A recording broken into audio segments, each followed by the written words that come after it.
बाबा जी और हुजूर जी की प्यारी संगत जी, राधा स्वामी जी। संगत जी, हमें नहीं पता कि हम पीछे कितने जन्म लेकर आए हैं और आगे कितने जन्म हमें और लेने होंगे। लेकिन कुछ ऐसे संकेत होते हैं जिनको अगर हम अच्छे से पहचानना सीख जाएं, तो हम जान सकते हैं कि ये अब हमारा आखिरी जन्म है। इसके बाद हमें परमधाम मालिक के घर ही जाना है। संगत जी, अगर आपने इस वीडियो पर क्लिक किया है तो मतलब साफ है कि आपके अंदर ये जानने की जिज्ञासा है कि क्या आपको फिर से यहां इस संसार में आना पड़ेगा या ये आपका आखिरी जन्म है। आप निश्चिंत होकर इस वीडियो के एक एक लफ्ज को ध्यान से सुनिए। आपकी जिज्ञासा का हल इस वीडियो में जरूर होगा। संगत जी, स्वागत है आपका आपके अपने YouTube चैनल रूहानी मार्ग पर। हम आपके साथ इस वीडियो में कुछ ऐसे अनुभव, कुछ ऐसी बातें साझा करेंगे जो एक सत्संगी के जीवन में बहुत काम आ सकती है। क्या आपने कभी गहराई से ये अनुभव किया है कि हम इस दुनिया के बीच रहकर भी मानो इसके सच्चे निवासी नहीं हैं? जैसे बाहर सब व्यवस्थित है, फिर भी भीतर एक सूना स्थान बाकी रह जाता है। एक ऐसी रिक्तता जिसे कोई सांसारिक साधन पूरा नहीं कर पाता। मन अनवरत किसी अनदेखी मंजिल की खोज में भटकता रहता है। वो उस सत्य को ढूंढता है जो ना दौलत में मिलता है, ना नाम में और ना ही संबंधों की चकाचौंध में।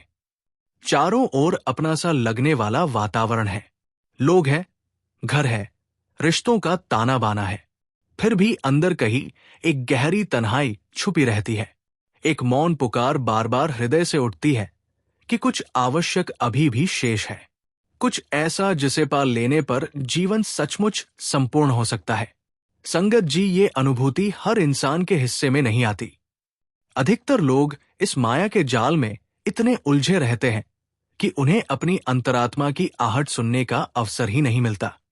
कोई नौकरी और पद के पीछे दौड़ रहा है, कोई पारिवारिक मोह में कैद है, कोई इच्छाओं के उफान में और कोई अपनी झूठी पहचान गढ़ने में व्यस्त है। लेकिन किसी को ये भान नहीं कि ये सारा खेल क्षणिक है, बदल जाने वाला है। आज है, कल नहीं रहेगा। यदि आपके मन से अब इन सब चीजों का आकर्षण धीमा पड़ चुका है, यदि सुविधाएं होते हुए भी हृदय बेचैन है, यदि सब कुछ पाकर भी मन चैन नहीं पाता, तो ये साधारण घटना नहीं, ये भीतर की जागृति है, ये आत्मा का जागा हुआ स्वर है। संगत जी, ये एक पवित्र संकेत है, इस बात का प्रमाण कि आपकी आत्मा अब अपनी अंतिम और असली दिशा की ओर उन्मुख हो रही है। वो अपने वास्तविक धाम, अपने परम स्रोत, अपने दयालु प्रभु से मिलन की ओर कदम बढ़ा रही है। जन्म जन्मांतर से जो आत्मा इस जगत में भ्रमित होती रही, अब विश्राम की चाह करने लगी है। अब उसे सांसारिक शोर में सुख नहीं मिलता। वो अपने सच्चे घर वापस जाना चाहती है, जहां निर्मल प्रेम का राज है, जहां स्वार्थ का नामो निशान नहीं, जहां कोई मांग नहीं, कोई शर्त नहीं। वो उस मिलन की कामना करती है जो शुद्ध है, असीम है, अखंड है। उस स्थान की ओर लौटना चाहती है जहां केवल परम प्रेम और अनंत शांति का अगाध सागर लहरा रहा है। यही अनुभूति ये बताती है कि अब जीवन की असली यात्रा आरंभ हो चुकी है। प्रिय साध संगत जी, अगर ऐसा विचार आपके मन में जम लेने लगा है, तो जान लीजिए कि ये स्वयं प्रभु की ओर से आया हुआ संदेश है। ये इस बात का प्रमाण है कि ईश्वर आपको अपनी ओर बुला रहा है। वो चाहता है कि अब आप इस नश्वर दुनिया की उलझनों और आकर्षणों से ऊपर उठे और उसकी पवित्र शरण की दिशा में कदम बढ़ाएं। वो आपको अपने प्रेम की ठंडी छाव में विश्राम देना चाहता है, अपनी ममता में समेटना चाहता है। संगत जी, ये प्रस्तुति खास आपके लिए तैयार की गई है। यह आपकी अंतरात्मा में उठी उस गहरी पुकार का जवाब है जिसे आप शायद शब्दों में कह भी नहीं पाते। इसलिए आपसे हाथ जोड़कर विनती है कि कुछ देर के लिए अपनी सारी व्यस्तताओं को रोक दीजिए। रोजमर्रा के कामों का बोझ एक पल को अलग रखकर मन को स्थिर करिए और इस वीडियो को पूरे ध्यान और श्रद्धा के साथ अंतिम क्षण तक जरूर सुनिए और राधा स्वामी जरूर लिखिए। आज के इस सत्संग में हम उन सभी रूहानी संकेतों पर विचार करेंगे जो ये दर्शाते हैं कि संभव है ये जन्म आपका आखिरी पड़ाव हो। वो जीवन जिसके बाद आत्मा को फिर इस धरती पर लौटने की आवश्यकता नहीं रहेगी, क्योंकि वो अपने वास्तविक धाम, अपने दयालु मालिक से मिलन के लिए पूरी तरह तैयार हो चुकी है। आगे हम ये भी समझेंगे कि हम इस अनंत जम मृत्यु के चक्र में फंसे ही कैसे, इसके मूल कारण क्या है। संगत जी, सबसे जरूरी बात यह है कि हमें अपने अस्तित्व की सच्चाई को समझना होगा। बाबा जी बार बार समझाते हैं कि आत्मा अपनी ही करनी के जाल में उलझी रहती है। हमारा हर विचार और हर कर्म एक बीज के समान होता है, जो समय आने पर फल का रूप लेकर हमारे सामने उपस्थित हो जाता है। इन्हीं कर्मों की नींव पर हमारा भाग्य निर्मित होता है और हमारी तकदीर घड़ी जाती है। शुभ कर्म जीवन में सुख और सहजता लाते हैं, वही गलत और नकारात्मक कर्म आगे चलकर दुख और परेशानियों का कारण बनते हैं। जब तक इन कर्मों का पूरा लेखा जोखा समाप्त नहीं होता, तब तक आत्मा को इस मृत्यु लोक में बार बार आना ही पड़ता है। यही हिसाब उसे इस संसार से बांधे रखता है। साध संगत जी, कर्मों का ये सिलसिला सचमुच अनंत विस्तार लिए हुए है।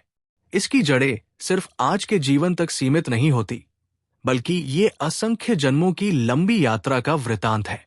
आत्मा ने पता नहीं कितनी बार नए नए शरीर धारण किए हैं, कितनी बार अलग अलग परिस्थितियों और अनुभवों से होकर गुजरी है, पर हर नए जन्म में वही अधूरे कर्म फिर से हमारे सामने आ खड़े होते हैं, मानो पुराना हिसाब दोबारा खुल गया हो।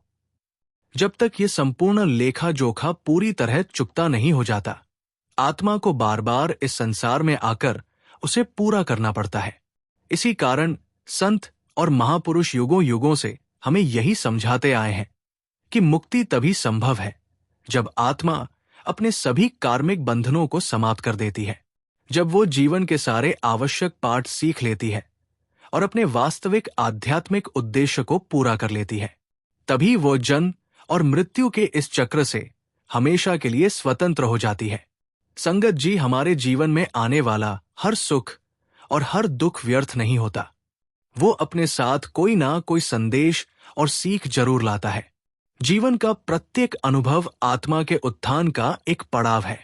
कई बार हम परेशान होकर सोच बैठते हैं कि अमुक परिस्थिति मेरे विरोध में ही क्यों आई, लेकिन सच्चाई यह है कि वही घटना हमारी आत्मा के लिए एक जरूरी पाठ बनकर आती है। आत्मा अपने साथ पहले से निश्चित योजना लेकर इस धरती पर अवतरित होती है। वो तय करके आती है कि इस जीवन में उसे क्या समझ हासिल करनी है, किन लोगों के संपर्क में आना है और किन कठिन या सरल हालातों से गुजरना है।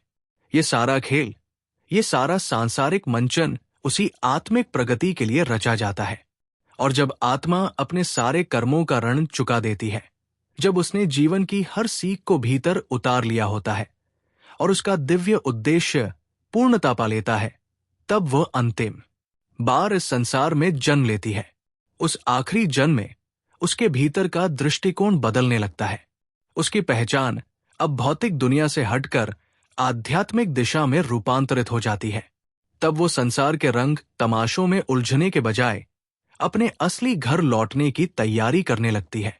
उसका मन धीरे धीरे प्रभु के प्रेम और नाम की ओर टिकने लगता है।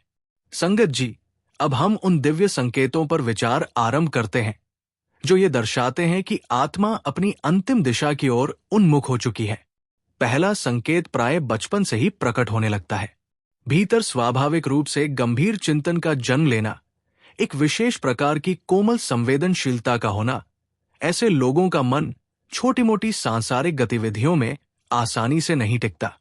उन्हें अकेले बैठने, मौन में रहने या ध्यान के क्षणों में एक अद्भुत और गहरी शांति का अनुभव होने लगता है। आपने अपने आसपास ऐसे बच्चे देखे होंगे जो अक्सर भीड़ से अलग एकांत में बैठना पसंद करते हैं। इस अवस्था में इंसान बाहर से सामान्य जीवन जीता दिखाई देता है, पर भीतर से वो साधक बन चुका होता है। भीड़ के बीच रहते हुए भी उसकी चेतना परमात्मा के मार्ग पर चलने लगती है, क्योंकि आत्मा अब अपने मालिक से मिलन की तैयारी कर रही होती है।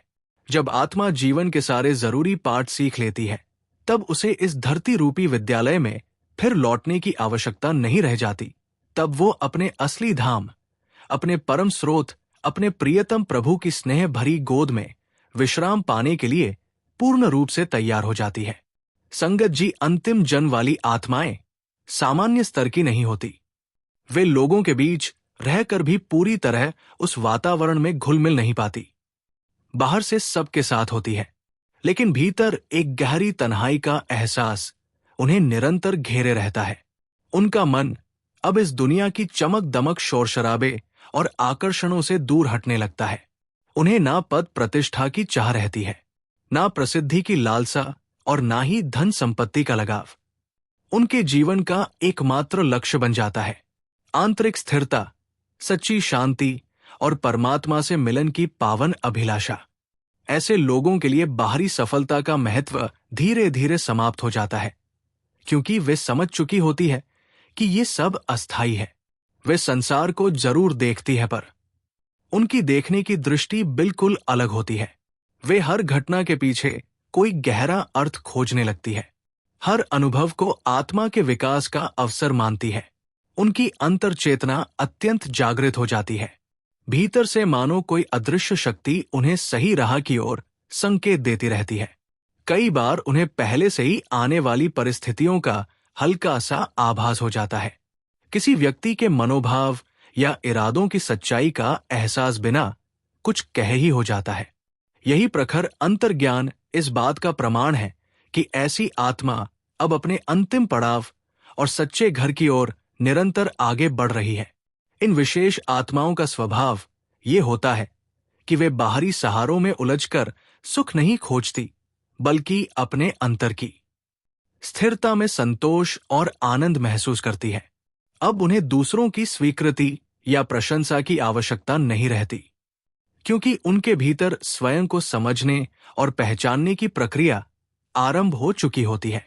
जहां अधिकतर लोग खुशी पाने के लिए परिस्थितियों के अनुकूल होने की प्रतीक्षा करते हैं, वहीं ये जागृत आत्माएं इस सच्चाई को जान लेती है कि वास्तविक प्रसन्नता भीतर से जन्म लेती है, बाहर से नहीं। संतों महात्माओं ने सही समझाया है कि जितना मनुष्य बाहरी हालातों पर आश्रित रहेगा, उतना ही वो सच्ची खुशी से दूर होता चला जाएगा। संतों का ये विचार उन आत्माओं की अवस्था को बिल्कुल स्पष्ट कर देता है जो अब अपने अंतिम जन्म की ओर अग्रसर है, क्योंकि ऐसी आत्माओं का ध्यान अब दुनिया के शोर से हटकर पूरी तरह भीतर केंद्रित हो जाता है। वे ये अनुभव कर चुकी होती है कि निर्मल आनंद किसी भौतिक वस्तु, व्यक्ति या घटना में नहीं, बल्कि प्रभु की याद में और आत्मा की शांत गहराइयों में प्राप्त होता है।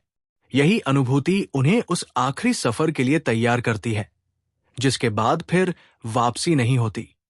केवल अपने प्रियतम मालिक से मिलन शेष रह जाता है। संगत जी, पुरानी आत्मा की पहचान बहुत साफ दिखाई देने लगती है। ऐसी आत्माएं अनगिनत जन्मों के अनुभव अपने साथ लेकर आती है। उन्होंने जीवन के कई रूप देखे होते हैं, सुख दुख के अनेक दौरों से गुजर चुकी होती है और अब मुक्ति के अत्यंत निकट पहुंच चुकी होती है। उनकी सोच, उनकी संवेदनशीलता और देखने की दृष्टि साधारण लोगों से भिन्न होती है। ऐसे लोग दूसरों के दुख को केवल देखते नहीं, बल्कि अपने हृदय में गहराई से महसूस करते हैं।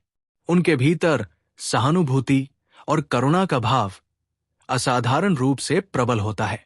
उनका मन स्वाभाविक रूप से प्रकृति की सुंदरता, प्रार्थना और ध्यान की ओर आकर्षित होने लगता है, मानो भीतर से कोई दिव्य प्रेरणा उन्हें शांतिपूर्ण ऊर्जा की दिशा में ले जा रही हो। यही नहीं, उनके भीतर एक अदृश्य मार्गदर्शक शक्ति निरंतर काम करती रहती है, जो उन्हें भीतर की शांति और प्रभु प्रेम की ओर खींचती है। संगत जी, पुरानी आत्माओं के भीतर जो आध्यात्मिक समझ हासिल करने की लालसा होती है, वो कभी बुझती नहीं। उनके भीतर आत्मिक ज्ञान की प्यास निरंतर बनी रहती है। वे हर पल कुछ नया सीखने, गहराई से समझने और भीतर से विकसित होने की चाह में जीवन व्यतीत करती है। उनके लिए जीवन में आने वाली हर परिस्थिति, हर अनुभव एक शिक्षक की तरह कार्य करता है। यहां तक कि जो असफलताएं सामने आती है, वे भी उनके लिए आगे की सफलता की नींव रखने का अवसर बन जाती है। संतों ने बिल्कुल सही कहा है कि असफलता का समय ही सफलता के बीज बोने का सबसे उपयुक्त समय होता है। यही विचार उनकी आत्मिक परिपक्वता को प्रकट करता है। जब कोई व्यक्ति जीवन को गहरी विवेकशील बुद्धि, करुणा और धैर्य के साथ देखने लगता है, जब उसके व्यवहार में संयम और सहानुभूति स्वतः झलकने लगती है, तो ये स्पष्ट संकेत होता है कि उसकी आत्मा अब अपनी अंतिम मंजिल की दिशा में कदम बढ़ा रही है। ऐसी आत्माएं अब सांसारिक मोह माया और बंधनों में फंसकर नहीं रहती। उनका मन धीरे धीरे इन सब आकर्षणों से मुक्त होने लगता है। अब उनका ध्यान केवल अपने दिव्य उद्देश्य और परमात्मा के पवित्र सानिध्य की ओर केंद्रित हो जाता है। संगत जी, अगर आप अपने भीतर इनमें से किसी भी लक्षण का अनुभव करने लगे हैं, तो समझ लीजिए कि आपकी आत्मा अब उच्चतम स्तर की परिपक्वता और मोक्ष की ओर अग्रसर हो चुकी है। जो आत्मा अंतिम जन्म में अवतरित होती है, उसका जीवन केवल निजी सुखों तक सीमित नहीं रहता। वो सिर्फ अपने लिए नहीं जीती, बल्कि अपने आसपास के लोगों के जीवन में प्रेम, करुणा और जागरूकता का प्रकाश फैलाने के लिए इस धरती पर आती है। इस जीवन में उसके कर्म केवल व्यक्तिगत स्वार्थ से प्रेरित नहीं होते, बल्कि उनका उद्देश्य कहीं अधिक बड़ा, व्यापक और रूहानी होता है। ऐसी आत्मा का लक्ष्य होता है दूसरों को सही मार्ग की ओर प्रेरित करना, उनके भीतर छिपी शांति और सत्य की अनुभूति से उन्हें परिचित कराना, उनके मन से भ्रम दूर करना और उन्हें अपने वास्तविक स्वरूप की दिशा दिखाना। यही वो आंतरिक आवाज होती है जो बार बार हृदय से उठती रहती है कि मुझे कुछ महान कार्य करना है, सिर्फ अपने लिए नहीं बल्कि समूची मानवता के कल्याण के लिए। संगत जी, ये अनुभूति इस बात का स्पष्ट प्रमाण होती है कि आप केवल संसार के साधारण अनुभवों के लिए जन्म नहीं लिए हैं, बल्कि आपकी जीवन यात्रा का गहरा उद्देश्य आत्मा के विकास और समूची मानवता के कल्याण में अपना योगदान देना है। यह दर्शाता है कि आपका अस्तित्व केवल भौतिक उपलब्धियों तक सीमित नहीं, बल्कि उससे कहीं ऊंची आध्यात्मिक दिशा से जुड़ा हुआ है। ऐसे जागृत हृदय वाले लोगों के देखने की क्षमता और संवेदनशीलता साधारण मनुष्यों से बहुत आगे बढ़ चुकी होती है। वे जीवन के हर पल को अनमोल मानते हैं। उनके लिए हर अनुभव एक नई समझ का द्वार खोल देता है। वे अपने चारों ओर मौजूद प्रेम, सौंदर्य और शांति को गहराई से महसूस करने लगते हैं। बाबा जी ने इस सत्य को बहुत सरल लेकिन गहन भाषा में समझाया है। हर क्षण को शांत मन से जियो, अपने आसपास की सुंदरता पर दृष्टि टिकाओ, भविष्य स्वयं अपना ध्यान रख लेगा। इस विचार का सार यह है कि जब मनुष्य वर्तमान क्षण में पूर्ण संतुलन, प्रेम और स्थिरता के साथ जीना सीख जाता है, तब जीवन की राह अपने आप स्पष्ट और सहज हो जाती है। अंतिम जन्म वाली आत्माएं ये सच्चाई भली भांति समझ चुकी होती है कि धन, प्रतिष्ठा, नाम या बाहरी सफलताएं कभी स्थायी सुख प्रदान नहीं कर सकती। असली आनंद तो भीतर की जागरूकता में, निस्वार्थ सेवा में और दूसरों के प्रति करुणा के व्यवहार में ही मिलता है। यही परम शांति और सच्ची संतुष्टि का वास्तविक स्रोत है। यही वो रहस्य है जो जन्म मरण से ऊपर की यात्रा को संभव बनाता है। संगत जी, इस जीवन का असली अर्थ केवल सांसारिक चक्र को जी लेने में नहीं है। ये तो आत्मा की उस अनंत यात्रा का एक छोटा सा पड़ाव है, जहां वह अपनी अधूरी कहानियों को पूर्ण करने, अपने कर्मों का पूरा हिसाब साफ करने और अपने परमपिता प्रभु से मिलन की तैयारी करने आई होती है। अगर आपके भीतर ये विचार बार बार उभरने लगा है कि ये जीवन आपको किसी महान और विशेष लक्ष्य के लिए मिला है, यदि अब इस दुनिया की बाहरी चमक दमक आपको भीतर से खोखली प्रतीत होने लगी है और मन में ये अनुभूति जन्म लेने लगी है कि अब बहुत भटक लिए, अब मुझे अपने सच्चे घर की ओर लौटना है, तो जान लीजिए संगत जी, ये कोई साधारण घटना नहीं, ये अनुभव मात्र एक संयोग नहीं हो सकता। ये स्पष्ट संकेत होता है कि आपकी आत्मा अब अपने अंतिम जन्म के पड़ाव पर पहुंच चुकी है। ये वो अवस्था है जब आत्मा सांसारिक खेल तमाशों से थक और ऊब चुकी होती है और अपने वास्तविक स्वरूप, शांति, प्रेम और दिव्य प्रकाश की दिशा में लौटने के लिए तैयार हो जाती है। जब मन में ये भाव आ जाता है कि अब बहुत हुआ, तब आत्मा अंदर से जागृत होकर ये पुकारने लगती है कि मुझे विश्राम चाहिए, स्थिरता चाहिए। ऐसी घड़ी में आत्मा के सामने एक ही कर्तव्य शेष रह जाता है, अपने असली उद्देश्य को पहचानना और पूरे हृदय से उसे अपना लेना, उसे पूरी निष्ठा और समर्पण के साथ अपने जीवन में उतार लेना। यही जागृति ये बताती है कि अब वापसी का समय आ गया है। संगत जी, ध्यान आत्मा का वास्तविक आहार है। जिस प्रकार शरीर को जीवित और स्वस्थ रहने के लिए अन्न की आवश्यकता होती है, उसी प्रकार आत्मा को सजीव अनुभूति और विकास के लिए ध्यान तथा आत्मिक चिंतन की जरूरत होती है। जब हम प्रतिदिन कुछ समय के लिए मौन होकर भीतर उतरते हैं, अपने मन को शांत करके एकांत में बैठते हैं, तब हम धीरे धीरे अपने असली स्वरूप से परिचित होने लगते हैं। ध्यान हमें इस अस्थायी संसार के आकर्षणों से अलग करके उस स्थायी शक्ति से जोड़ देता है, जो सदा अटल रहती है, जो ना कभी जन्म लेती है और ना मृत्यु को प्राप्त होती है। वो शाश्वत सत्ता है। हमारी आत्मा यही वो शक्ति है जो हर परिस्थिति से ऊपर है। संगत जी, बाबा जी हमें निरंतर यही बोध कराते हैं कि ध्यान सिर्फ बैठकर किया जाने वाला काम नहीं, बल्कि जीने की एक ऊंची दशा है। ये वो पवित्र स्थिति होती है जब मन अपने सारे शोर छोड़कर शांत हो जाता है और प्रभु की मधुर धुन में एकाकार होने लगता है। आरंभिक दौर में साधक को कई चुनौतियों से गुजरना पड़ता है। मन इधर उधर दौड़ता है, कभी आलस घेर लेता है, कभी झपकी आने लगती है और अनगिनत विचार भीतर उमड़ पड़ते हैं। पर यही संघर्ष तो साधना की सच्ची प्रक्रिया का अंग है। धीरे धीरे जब आप रोज नियम पूर्वक ध्यान में बैठने लगेंगे, तब मन की बेचैनी कम होने लगेगी, भीतर से स्थिरता का भाव जन्म लेगा और आपको प्रकाश की हल्की सी चमक, शब्द की सुरीली लहर और गहरी शांति का अनुभव होने लगेगा। यही वे शुभ संकेत होते हैं जो बताते हैं कि आत्मा अब अपने भीतर की यात्रा पर निकल पड़ी है और मालिक की ओर बढ़ रही है। संगत जी, ध्यान के साथ साथ आत्मचिंतन भी उतना ही जरूरी है। जब हम दिन भर की अपनी करनी को साक्षी भाव से देखते हैं कि मैंने आज क्या सोचा, कैसी वाणी बोली और कौन से कर्म किए, तो हमें अपने भीतर छिपे स्वभाव के पैटर्न समझ आने लगते हैं। ये जागरूकता हमें भीतर से बेहतर इंसान बनाती है।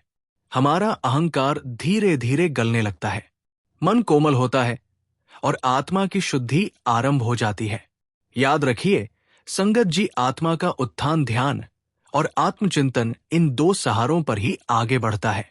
जैसे पक्षी दो पंखों से उड़ता है, वैसे ही साधक इन दो अभ्यासों के बल पर रूहानी ऊंचाई प्राप्त करता है।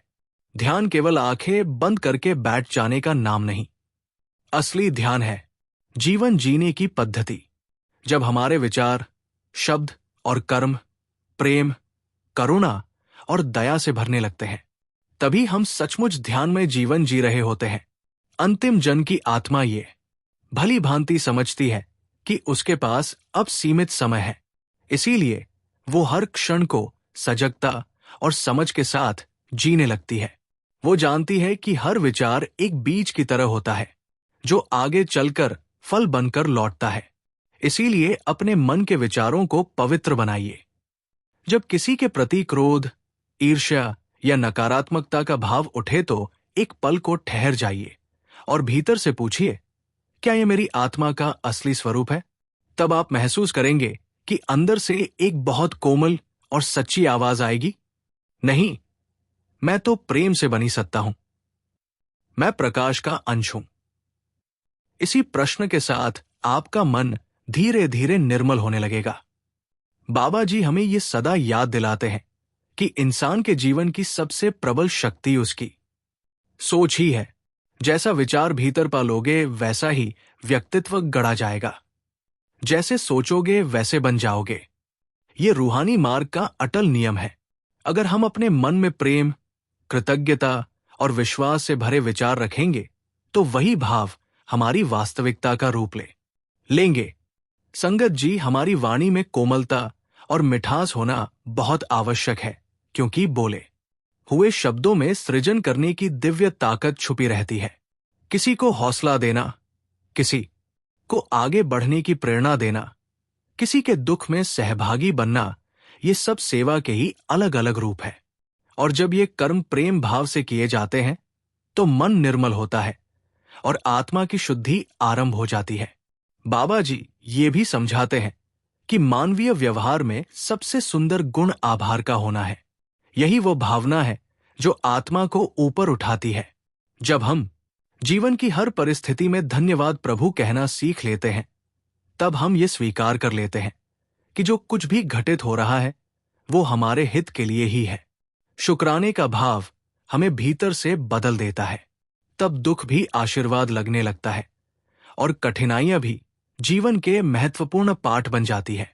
जैसा बाबा जी कहते हैं, शुक्राना करना वास्तव में अपने जीवन को मालिक की मौज के हवाले कर देना है। ये पूर्ण समर्पण का मार्ग है। संगत जी सत्संग आत्मा के लिए अमृत समान है। जब हम संतों की वाणी सुनते हैं, गुरु के उपदेशों पर गहराई से मनन करते हैं, तब भीतर की सही दिशा साफ दिखाई देने लगती है। सत्संग से हमें ये समझ मिलती है कि जीवन का असली लक्ष्य क्या है, भजन सुमिरन का महत्व कितना गहरा है और प्रभु प्राप्ति का मार्ग कौन सा है। और संगत जी सेवा आत्मा की सबसे उच्चतम साधना मानी गई है। जब हम निस्वार्थ हृदय से किसी की सहायता करते हैं, किसी के चेहरे पर मुस्कान लाने का माध्यम बनते हैं, तब हमारा अहंकार अपने आप पिघलने लगता है। सेवा हमें ये बोध कराती है कि मैं कोई अलग अस्तित्व नहीं, बल्कि सब में वही प्रभु विराजमान है। यही एकता का भाव इंसान को मुक्ति की ओर ले जाने वाला सबसे बड़ा सहारा बन जाता है। संगत जी भजन सुमिरन मात्र बैठकर दोहराया जाने वाला कार्य नहीं, बल्कि आत्मा का अपने सच्चे घर तक पहुंचने का पावन मार्ग है। सद्गुरु ने हमें नाम दान की अमूल्य भेंट देकर वो दिव्य साधन सौंप दिया है, जिसके सहारे चेतना सीधे प्रभु से जुड़ने की क्षमता प्राप्त कर लेती है। जब साधक नाम का स्मरण करता है तो वो अपने भीतर छिपे रूहानी द्वार पर दस्तक देने लगता है। धीरे धीरे मन पर चढ़ी हुई परतें हटने लगती है और अंदर से शब्द की मधुर धुन का अनुभव होने लगता है। वही अनहद नाद, वही निर्मल शांति और प्रेम का अथाह सागर। लेकिन संगत जी ये रास्ता सरल नहीं, ये निरंतर परिश्रम और लग्न की मांग करता है। गुरु ने दिशा दिखा दी, साधन दे दिया, पर उस राह पर आगे बढ़ने का कर्तव्य हमें स्वयं निभाना पड़ता है। बाबा जी बार बार समझाते हैं कि मालिक ने तुम्हें बुलावा भेज दिया है। अब यह फैसला तुम्हारे हाथ में है कि तुम उस पुकार का उत्तर देना चाहते हो या नहीं। यही तो साधना की सबसे अहम घड़ी होती है, अपने भीतर से लिया गया निर्णय। संगत जी यही जीवन का वास्तविक रहस्य है। ईश्वर हमें प्रतिदिन किसी ना किसी रूप में संकेत देता रहता है, भीतर से प्रेरित करता रहता है। पर अगर हम उन संकेतों को अनदेखा करके अभी भी सांसारिक भ्रम में उलझे रहे तो ये हमारी ही कमी मानी जाएगी। इसलिए नाम के स्मरण को अपने जीवन का आधार बना लीजिए। सुबह आंख खुलते ही प्रभु का नाम लीजिए। पूरे दिन उसकी याद में मन को टिकाए रखिए। रात को विश्राम से पहले धन्यवाद का भाव अर्पित करिए। जब नाम आपकी सोच में, आपकी हर सांस में और आपके कर्मों की दिशा में समा जाएगा, तब जीवन बदलने लगेगा। तब आप अनुभव कर पाएंगे कि आत्मा अब सचमुच अपने असली घर लौटने की राह पर निकल पड़ी है। यही वो अवस्था है जहां साधक पूरे विश्वास के साथ कह सकता है, अब मैं मालिक के सहारे उसके प्रेम में डूबकर अपनी मंजिल की ओर बढ़ रहा हूं। संगत जी आखिरी जन्म में आई हुई आत्मा के लिए सबसे कठिन इम्तिहान इस संसार का मोह ही होता है। ये दुनिया हमें अलग अलग रूपों में लुभाती रहती है, कभी रिश्तों के लगाव से, कभी धन संपत्ति की चिंता से और कभी मान प्रतिष्ठा पाने की लालसा से। लेकिन सच्चे साधक को हर पल ये स्मरण बनाए रखना चाहिए कि ये पूरा दृश्य अस्थायी है। जो आज बहुत महत्वपूर्ण लग रहा है वही कल बदल भी सकता है। जो अपना दिखाई देता है वो सदा अपना नहीं रहता। वास्तविकता तो भीतर छिपी है आत्मा और प्रभु के मिलन की पवित्र अनुभूति में। जब इंसान अपने जीवन को ध्यान नाम के स्मरण, निस्वार्थ सेवा और सत्संग से जोड़ लेता है, तब धीरे धीरे ये धार्मिक बंधन कमजोर पड़ने लगते हैं। इस मार्ग में आपको संसार छोड़कर भागने की जरूरत नहीं होती। आवश्यक केवल इतना है कि आप जागरूक होकर इस दुनिया में जिए और सब कुछ निभाते हुए भीतर से निर्लिप्त बने रहे। यही तो वो कला है जो हमें संसार में रहते हुए भी संसार से ऊपर उठा देती है। संगत जी, गुरु की शरण के बिना ये आध्यात्मिक रास्ता तय करना संभव नहीं। सद्गुरु उस प्रकाश पुंज के समान होते हैं जो अंधकार से भरे मन में उजाला भर देते हैं। उन्होंने हमें नामदान की अनमोल चाबी देकर अपने सच्चे घर तक पहुंचने का साधन प्रदान कर दिया है। अब साधक का कर्तव्य केवल इतना है कि उस कृपा को अपनी साधना में रूपांतरित करें, उसे रोज के अभ्यास से जीवंत बनाएं। गुरु का कार्य हमें सही दिशा से परिचित कराना है। उस मंजिल तक पहुंचने की जिम्मेदारी हमें स्वयं उठानी पड़ती है। जब हम पूरे विश्वास और श्रद्धा के साथ गुरु के बताए मार्ग पर चलना शुरू करते हैं, तब उनकी कृपा स्वतः हमारे ऊपर बरसने लगती है। ये कृपा हमें हर पल संभालती है, भीतर से शक्ति देती है और हमें ऊंचा उठाती रहती है। संगत जी, जब आत्मा अपने अंतिम पड़ाव में होती है, तब जीवन का हर पल अनमोल प्रतीत होने लगता है। उस घड़ी में फिजूल की चर्चाओं, आपसी मतभेदों, विवादों या व्यर्थ के दुखों में उलझे रहने की गुंजाइश नहीं बचती। अब समय केवल सही दिशा में आगे बढ़ने का होता है। इसीलिए जीवन के हर अनुभव को साधना का रूप दे दीजिए। यदि कोई आपको कष्ट पहुंचाए तो उसे अपने धैर्य और संयम की परीक्षा मानकर स्वीकार करिए, और जब कोई आपकी प्रशंसा करे तो समझ लीजिए कि ये अहंकार को परखने वाली घड़ी है। जो इंसान सचेत होकर जीना सीख लेता है, वो हर परिस्थिति को अपने आत्मिक विकास का माध्यम बना लेता है। उसके लिए ना सुख बाधा बनता है, ना दुख बोझ। अपने भीतर बार बार ये प्रश्न उठाइए, क्या मैं इस जन्म का सही उपयोग कर रहा हूं? क्या मेरी दिशा सद्गुरु और प्रभु की ओर है? यदि हृदय से उत्तर आए कि हां, मैं प्रतिदिन मालिक के और करीब पहुंच रहा हूं, तो ये इस बात का शुभ संकेत है कि आपकी आत्मा अब अपने अंतिम लक्ष्य की ओर अग्रसर है। संगत जी, जब आत्मा ध्यान, सुमिरन, सकारात्मक सोच, सेवा, सत्संग और आभार, इन सभी भावों को अपने जीवन में उतार लेती है, तब उसके भीतर एक गहरी स्थिरता जन्म लेने लगती है। फिर वो दुख में भी डगमगाती नहीं और सुख में भी घमंड का शिकार नहीं होती। उसका मन धीरे धीरे एक शांत गहरे मौन में विश्राम करने लगता है। उस अवस्था में भीतर ना कोई भय शेष रहता है, ना कोई चिंता और ना ही मैं का झूठा अस्तित्व। केवल एक ही अनुभूति बाकी रह जाती है कि सब कुछ वही प्रभु है, मैं भी उसी का अंश हूं। यही वो क्षण होता है जब आत्मा अपने प्रियतम मालिक से मिलन के लिए पूरी तरह तैयार हो जाती है। तब उसे इस जन्म मृत्यु के चक्कर में फिर लौटना नहीं पड़ता। उसके बाद ना कोई पीड़ा रहती है, ना अधूरापन, केवल अनंत प्रेम का सागर, असीम शांति और अखंड आनंद शेष रह जाता है। यही आत्मा की वास्तविक पहचान बन जाती है। संगत जी, अगर आपके अंदर आपको ऐसे संकेत दिखाई दे रहे हैं, तो समझ लीजिए कि अब मालिक आपको अपने पास आने और मालिक में समा जाने का इशारा कर रहा है। अब आपको अपना हर पल, हर मिनट मालिक को याद करते हुए गुजारना चाहिए। इसी के साथ संगत जी, हम आपसे इजाजत लेते हैं। कल फिर मिलते हैं नए सवाल, जवाब और साखी के साथ। अगर ये वीडियो आपके दिल को छू गई हो तो इसे लाइक करें। आप जी से विनती है, कमेंट में राधा स्वामी और अपने शहर का नाम जरूर लिखें। राधा स्वामी जी।